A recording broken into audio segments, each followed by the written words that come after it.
at street corners and makeshift houses.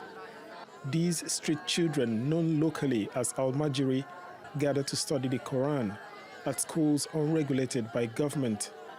They remain here until they are old enough to stay on their own, making them easy targets for recruitment by terror groups, a practice this Islamic scholar frowns on.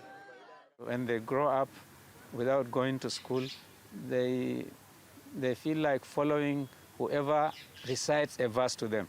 So once you recite a verse, the meaning of which they do not know, but they memorize it, they say, oh, this is from the Quran, really. Allah says we should go and kill people, we should go and fight, we should go and do this. So they become easy recruits into Boko Haram and evil groups. Every day, the Almajiri children roam the streets, begging and scavenging for food. And the only place they have to live is in makeshift accommodation provided by their school.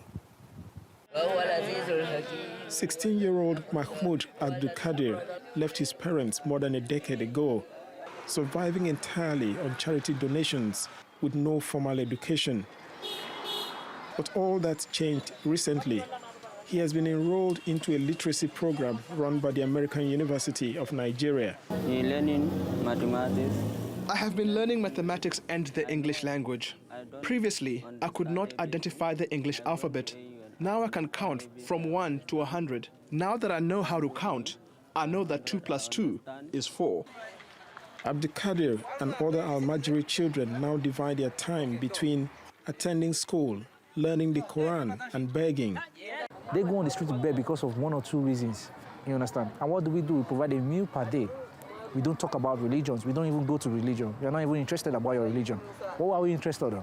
We're interested in basic literacy and basic numeracy. We want you to be able to read. We want you to be able to write.